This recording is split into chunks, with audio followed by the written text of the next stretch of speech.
I'm so pleased to see this program come to fruition, and I hope it's as interesting to you as it has been to me. When Costco first came to Fremont, I had asked our council members to do some baseline studies of water and air and soil, because there will be pollution from industrial waste from the chicken barns, and we wanted to be able to assess that and to mitigate quickly.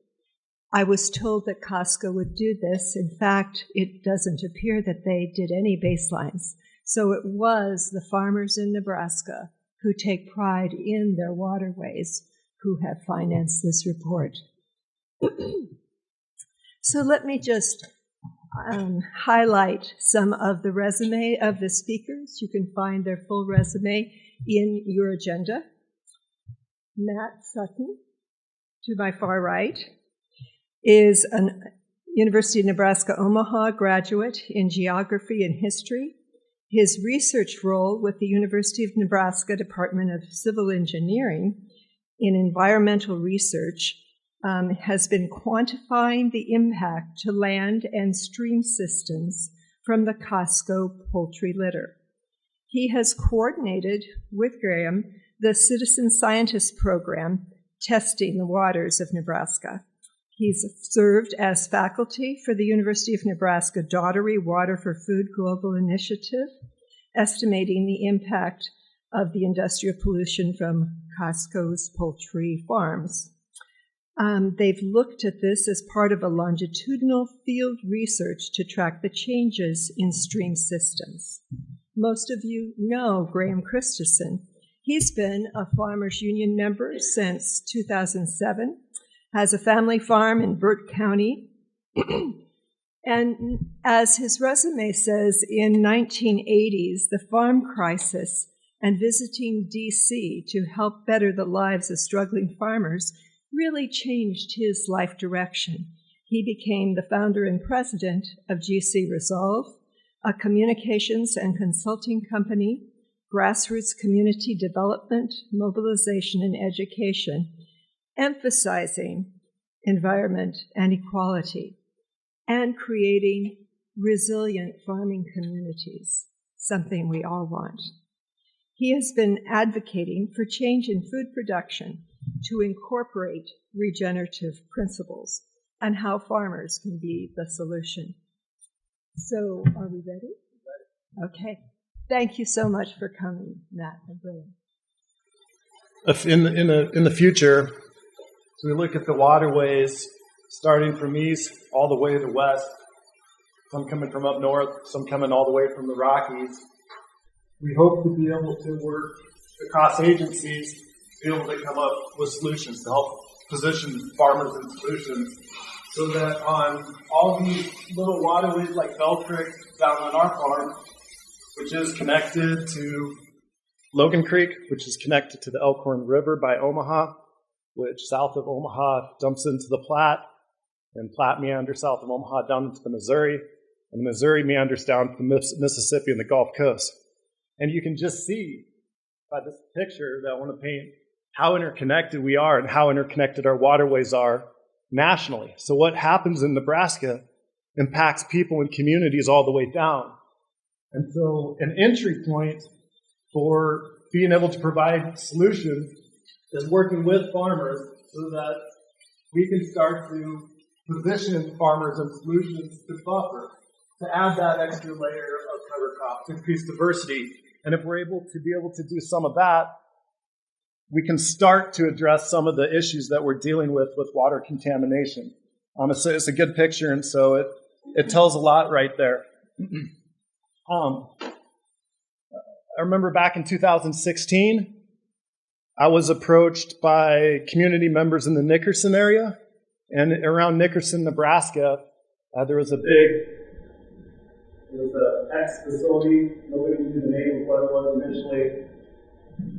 Nobody knew what the name of this company that was coming in. There's just a bunch of rumors spread around, and last second, come to find out, it was Costco, and they wanted to put their big, huge processing facility right on the border of Nickerson, and so I got asked to come out to an event, And it was a very rambunctious crowd, packed to the brim in the fire hall in Nickerson, and said they wanted nothing to do with this. But the train was out of the depot. Everything was already in motion.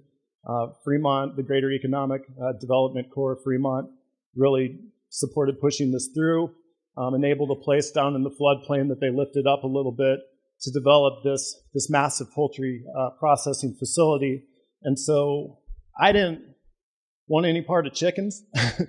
I didn't want, to be necessarily involved in this issue, but the more that we started looking into this and the more that the people from that initial Dodge County area raised awareness of potentially some of the risks or just trying to get some of these questions answered, the more our concerns grew. And so Matt will have a chance at the end to have some thanks, but I really want to start by offering thanks kind of along the line that Julie was drawing of all the community members, all the Nebraskans that started asking these questions and started putting in motion when we couldn't get answers from our agencies, when we couldn't get answers from Costco or Lincoln Premium Poultry.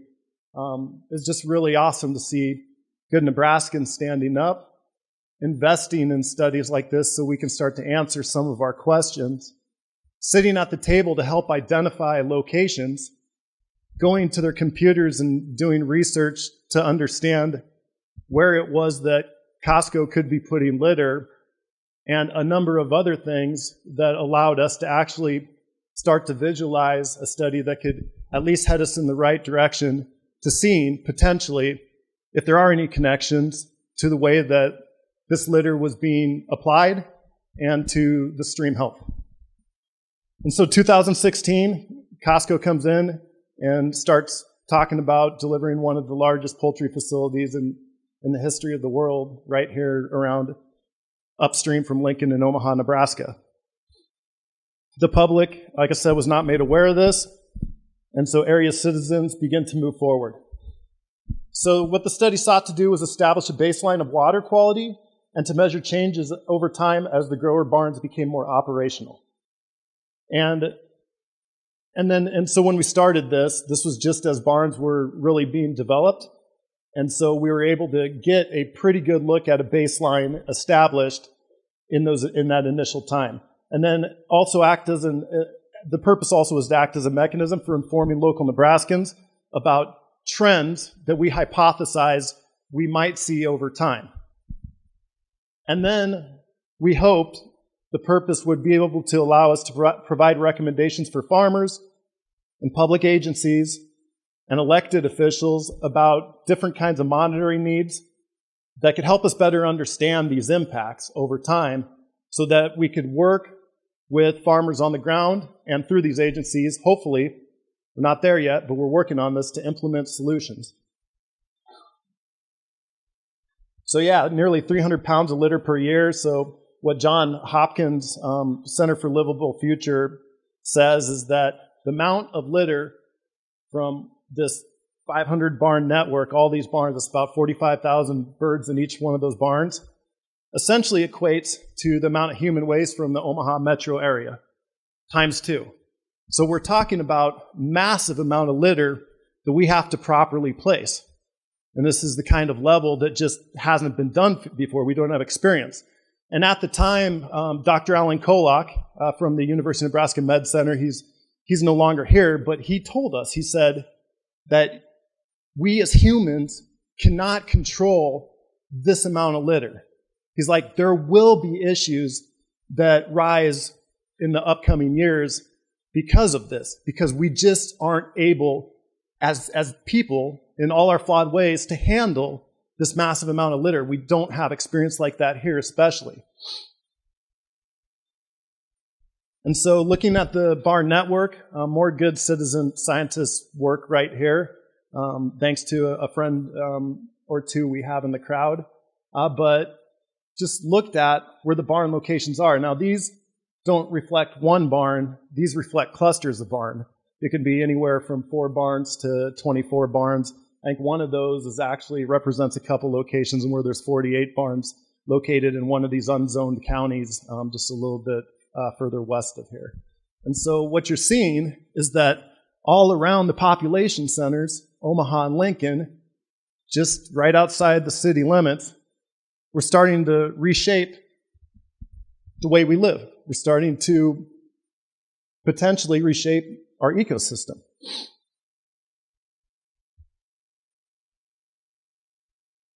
So the concerns that we really wanted to try to understand better, and the things that have come up historically in the past with the poultry industry particularly, is in this radius where we can move this litter around, do we have enough land that we can apply this without having various kinds of impacts to the health of our waterways?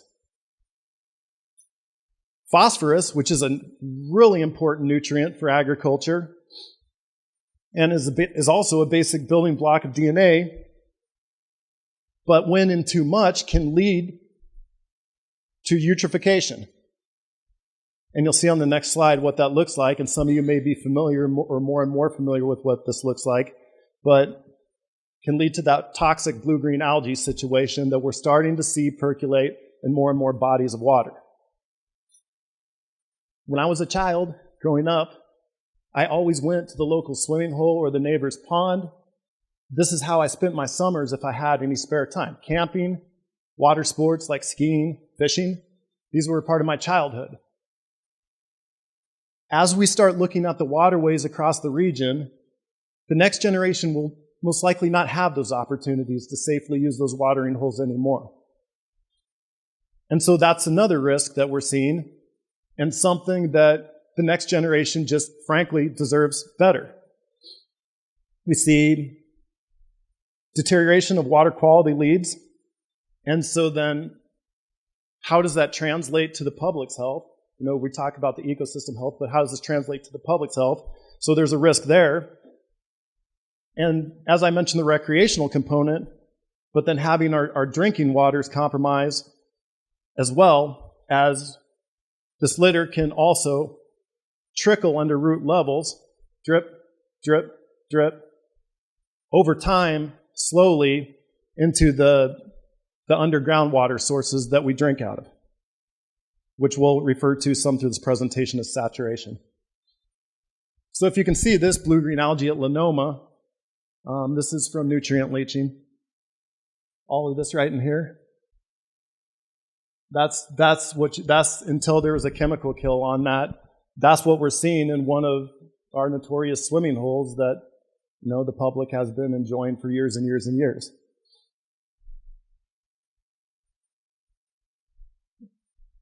At this point, I'm going to turn it over to Matt Sutton. Matt worked diligently on this project. For, by the way, this is a 4-year project that we put together, and he conducted the science. He helped with others ensure that we maintain scientific integrity through the process, and I leaned on him to take these hypotheses and be able to make sure that we were asking the proper kinds of questions and going about this the proper kind of way. So with that, here's my colleague, Matt. Thank you. I'm very excited to share these results today. I've been tracking this project for about 5 years now. As Julie had mentioned, I began with the Department of Civil Engineering back in the beginning of 2018. And at that time, there were no barns, operational at least. But they were beginning to put out nutrient management plans. And in those plans, we had a lot of data, so we were trying to create estimates in the Department of Civil Engineering about what that impact might be. And so I worked with Graham on a couple of projects. That's how we got introduced. And he found a way to find some generous funding to allow for this private research to occur. And so we put together a program, like he said, for a 4-year research. And so we first had to develop some methods. We had some maps that were generated through that Department of Civil Engineering.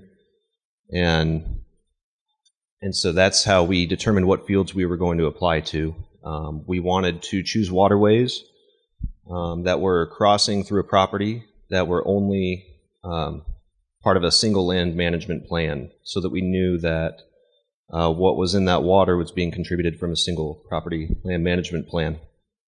We did upstream and downstream observations at each end of these fields, and we looked for nutrients, including total nitrogen and orthophosphate, which is a primary contributor to that eutrophication that he was talking about.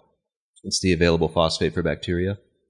And we also looked for general water quality by looking at E. coli and Enterococci, which are common EPA indicator bacteria, and they set recommendations in their recreational water criteria guide.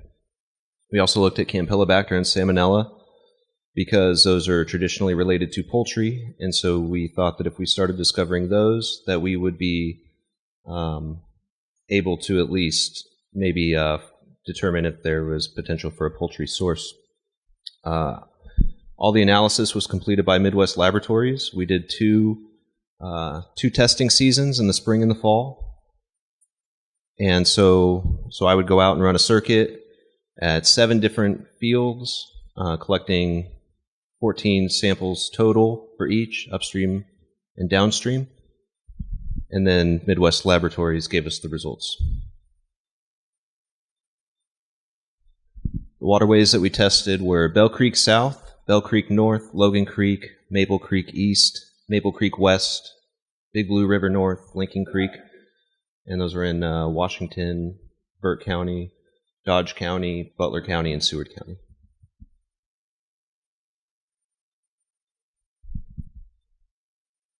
So we had 70 sample points throughout the total of the study, and the red indicates those samples which are above the EPA recommendations for both E. coli and Enterococci. And site-specific data is included in a report that we're releasing. And Graham will be able to mention later how that will be made available. And so as you can see, these the general water quality exceeds these recommendations significantly. It tends to be what can be expected in this area. And so we also map those out. We have the quantities listed here. And so what you'll notice is that fall 2019, the levels were pretty high. That was a flood season, a flood year. And so there was probably a lot of erosion into streams, which is how that phosphorus is going to get into those streams. And as Graham mentioned, eutrophication, phosphorus is the limiting factor for eutrophication, and so we expect to see that bacteria to proliferate as the phosphorus levels are high. And so throughout the study period, we saw a downward trend of that. Background levels of phosphorus in this region are about 0.05 milligrams per liter. And so you see that they tended to approach that level. Most of them did. And then there was this huge spike in our most recent testing season of fall 2021. At the same time, you see a spike of the bacteria. After it dropped down in the spring of 2021, once it was at background levels, you see that it clearly drops down, the levels of bacteria do.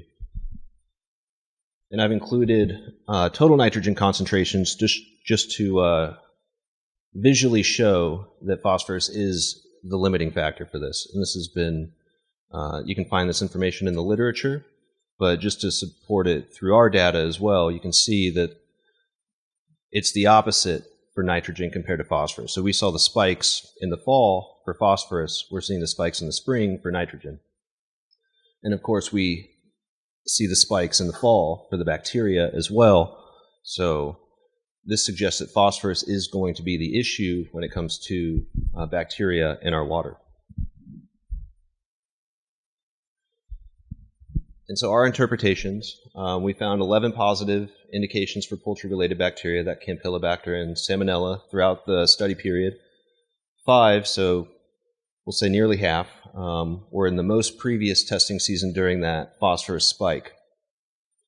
Attending zoning meetings during the permitting process, we heard from a lot of growers that they expected the schedule. They were unsure of what it would be, but they expected it to be about 2 to 3 years, that every 2 to 3 years they would be applying this poultry litter. And So I believe the processing plant became operational sometime in late 2019, the middle to late 2019. And so we see this spike about 2 years after that litter began to accumulate, and it seems to correspond with that proposed schedule. And in addition to the bacteria related to poultry, it seems to be suggestive that this poultry litter was applied and that it is contributing to worsened stream quality.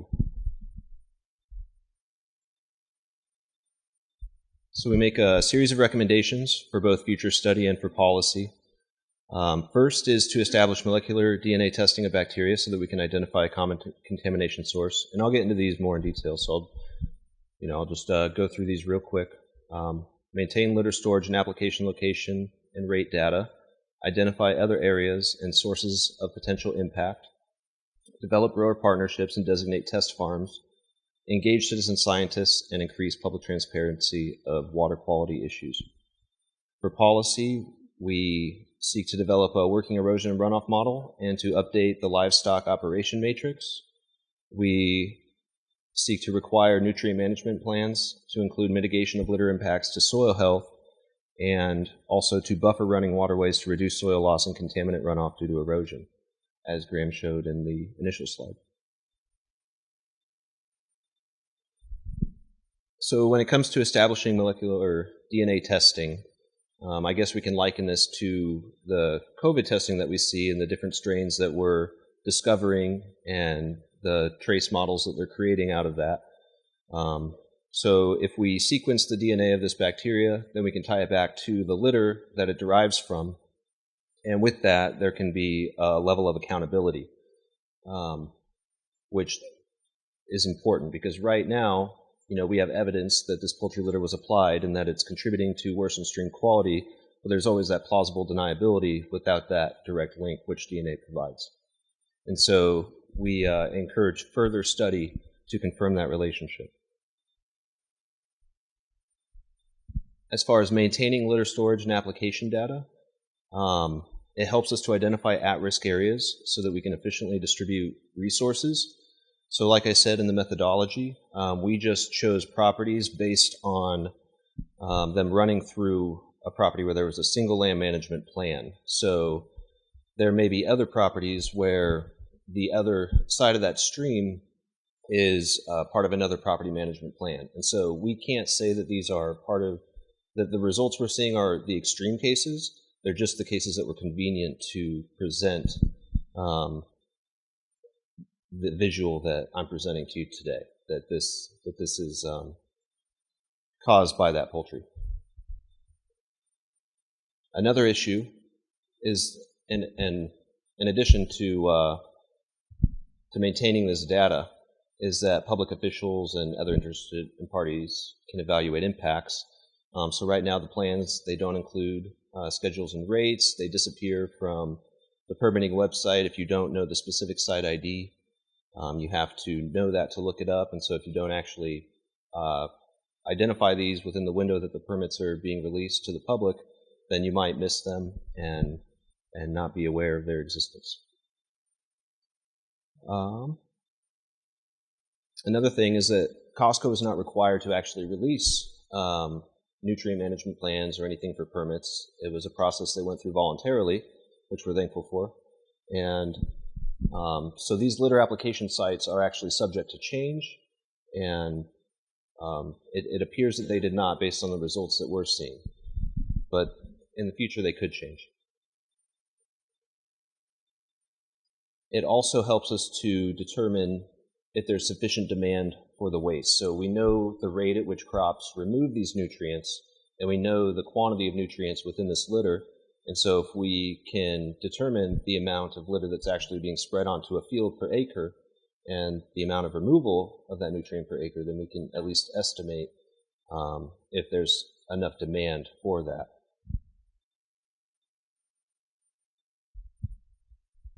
So we seek to identify other areas and sources of impact. By increasing the number of test sites, we can develop more effective responses against improper waste management and regulatory violations. We can identify the extreme cases that may be out there. As Graham said, some of these barns are heavily concentrated. Not all of them are. And so we didn't actually look at any of the barn locations. We were looking at the field application sites. So we should be looking at these barns too to determine what the runoff is from those locations, from the actual source location. We should be evaluating for more than what we evaluated for. We should be looking at estrogens, antibiotics, and metals. In the report, I include a chart of those estimates released through the Department of Civil Engineering, which actually quantifies those en masse per year.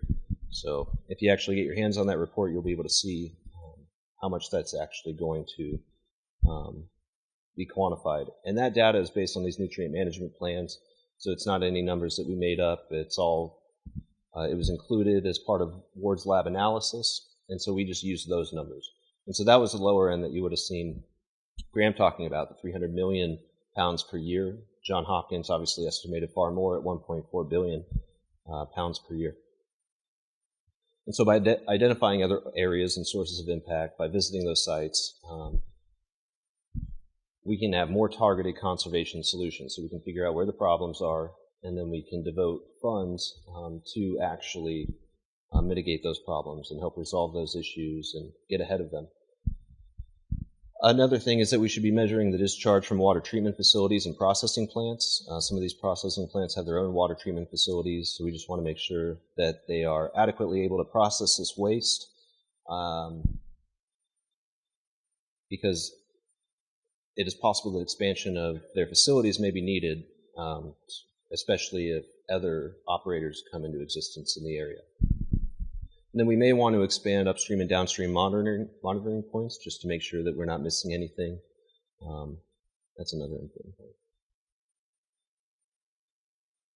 We should be developing grower partnerships and test farms. It's important that we include farmers in this process just so that they can develop best practices. They can apply their fertilizer in a more healthy way for the soil. It also gives us direct observation of leaching and runoff rates so that we can figure out what the solutions might be as far as those buffer zones, cover crops. It also reflects the conditions in natural settings better. We can have these estimates based on these lab results, but until we actually are observing what's happening in the field, all we're doing is taking a best guess. And so, like I said, it helps these farmers actually develop techniques and contributes to the knowledge of best practices. We should be engaging citizens and increasing transparency. A citizen science program also gives more extensive data, which we can use for more targeted collections. It provides for a more efficient use of resources. It empowers the public to have a greater understanding of stream health, by proxy their own health. If they know what's in their water, they might make decisions about avoiding that water. And it also encourages multi-pronged collaboration. So another important part is that what you see is maybe classrooms get involved with these sorts of programs, and it provides opportunities for students to explore more educational interests that are tied into science and the environment and agriculture, and become aware of these issues so that they can be more informed citizens as well. So now we'll get into the policy side of things. We believe that there needs to be a working erosion and runoff model, and that the livestock matrix needs to be updated. So those nutrient management plans include a lot of data, including the properties to receive litter, which is how we were able to conduct this study. Provides the usable acres, the dominant soil type, the slope, the flood risk, the erosion risk, the phosphorus risks, and other setbacks, as far as like wells, streams. And so with the litter distribution data and the crop removal rates, we can actually create an impact assessment, as was preliminarily done with the Department of Civil Engineering. And so that assessment did show that on average, and we looked only at a limited number of fields because, these fields just there's more and more always being developed, it seems. And so these numbers are actually a few years old, but based on those fields, which was maybe over 100, 140 or so, we found that phosphorus will provide 85% of that yield demand on average, and the highest field capped at 137% of its phosphorus need. And so that means that that soil will get saturated, and it will eventually make its way into the streams. We believe that this is the primary issue with this poultry, is phosphorus. Nitrogen is present at much lower rates, averaging 14% of the crop needs, and ranging from 6 to 22%. Some other risks that should be considered are that 1/3 of the fields listed in those plans experience flooding, 1/3 are sloped, and half border a stream. And so we believe that the matrix should be updated to account for that saturation potential and the runoff potential prior to them being approved and put together for public comment.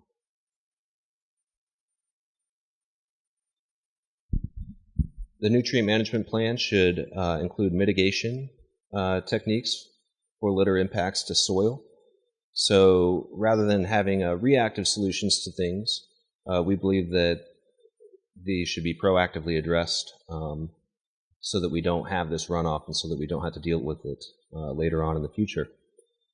And so they should require proven soil health practices like cover cropping, buffer strips. These are things that Graham could probably speak a lot more intelligently about.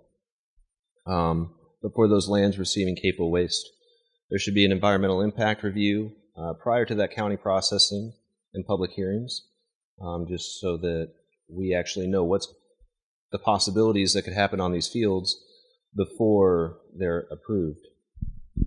And there should be adaptive techniques that diversify the feed sources for livestock, allowing animals to spend more time in grazing systems. So rather than just putting them in barns as they are doing, we need to find ways to actually put them onto the fields and maybe get them to more efficiently distribute that waste rather than having an incredible number of barns concentrated in some areas. And so by doing this, we can minimize the negative impacts from excess saturation, runoff. It lowers the farmer's dependence on synthetically produced nutrients, and it raises the farm profits as well as their resiliency against extreme weather events.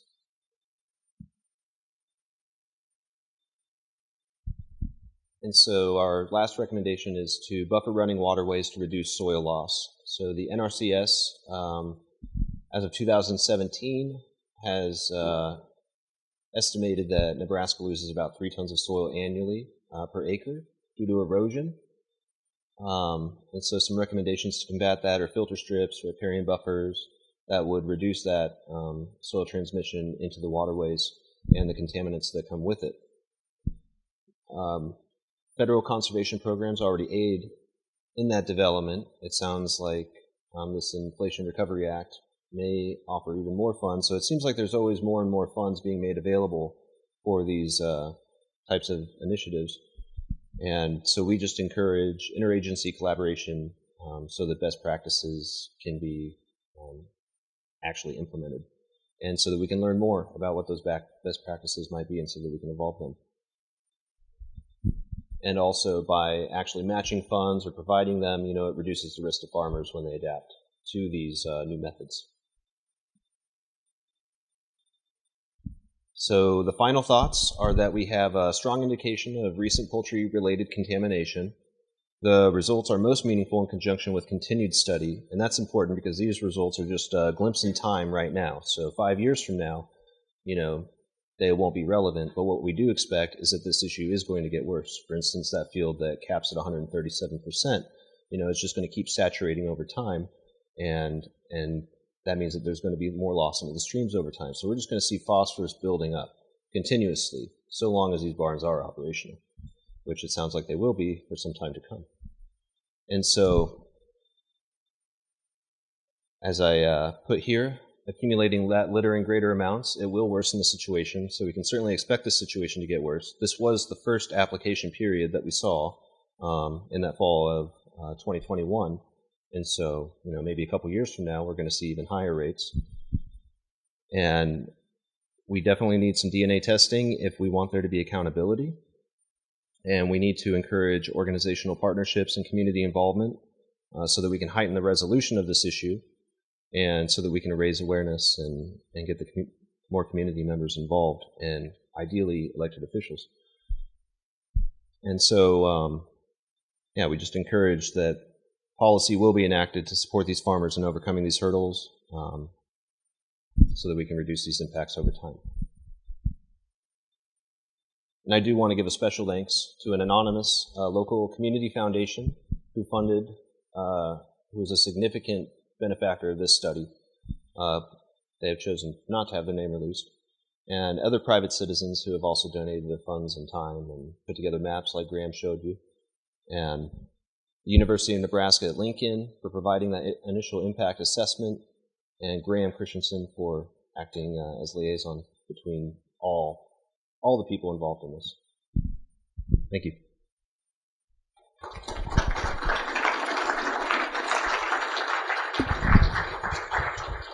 Wonderful work. Thank you so much for all you've done over these last 4 to 5 years. Are there any questions from the floor? Go ahead.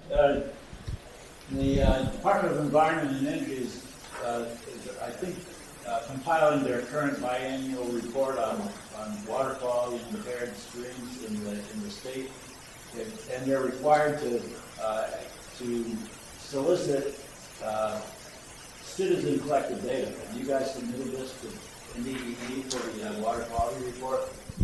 We have not. I would highly encourage you to do that, because they're required to solicit it and to take it, and I believe they're also required to, if it's statistically significant and appears to be valid, that they have to include that in their report. That is super to know. Do you know the deadline for that submission?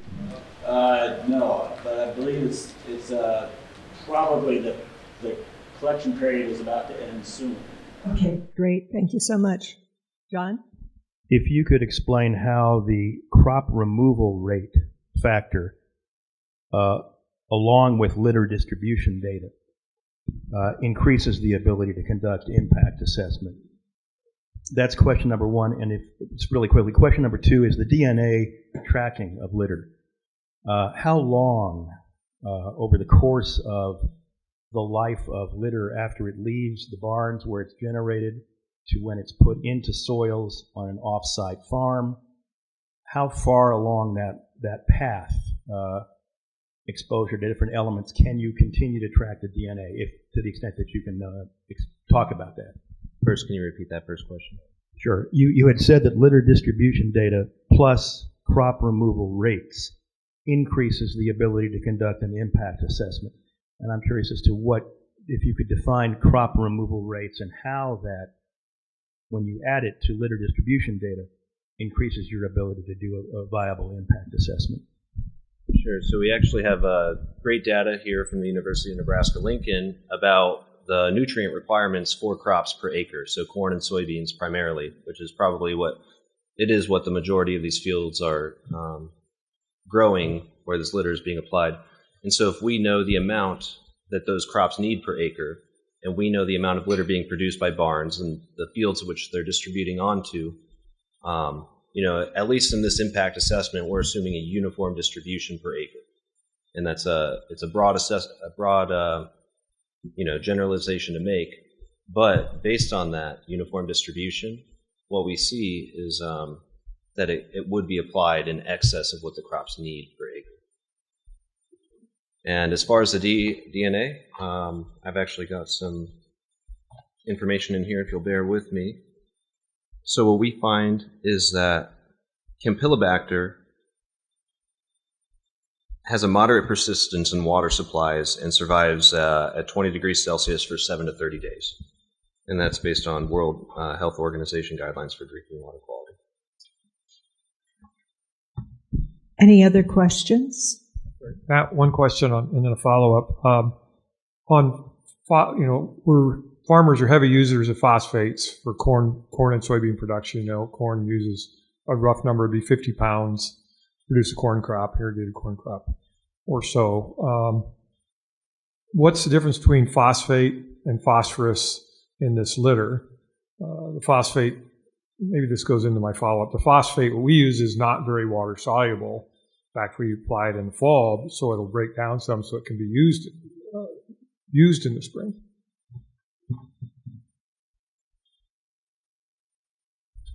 I'm afraid I can't answer that. That's okay. That's okay. And then, so what I'm thinking is, obviously this litter it's mixed with a fiber of some sort. They're using different sorts of fiber for bedding. Is that, Graham? Do you know what are they using from those barns? Julie might know this. You're right that it is with some litter in it, and I don't know chemically how that would alter the composition. All the applications, as we understand, are of the refined dry litter material, which going through the process, we couldn't understand how that still, with runoff scenarios, wouldn't have impact. But we were told that dry litter would not have impact, and that was actually one of the drivers for us looking deeper into this to see if that made any kind of difference at all. Now, the actual process of composting the waste and then turning it into dry litter, I don't know what that process is. I see, yeah, because if it was mixed with something that would float or move easy with a rainfall event versus, a heavy granular that's most farmers are applying from their co-ops, it's a big difference probably. So it could be that they may have to further process this stuff to make it to the point where it can't move as easily. I see it as you're talking about as a huge problem, I think. I do know that they're using windrow high heat composting. Regarding that question, I have another one, but phosphorus and nitrogen, as far as I understand, one binds to the soil and one is soluble, right? That's exactly right. So phosphorus moves with the soil, nitrogen could go down to the groundwater. Yes. Okay. And so that's why we focus on the erosion into the streams. And that's why we focus on the erosion and the streams into the surface waters.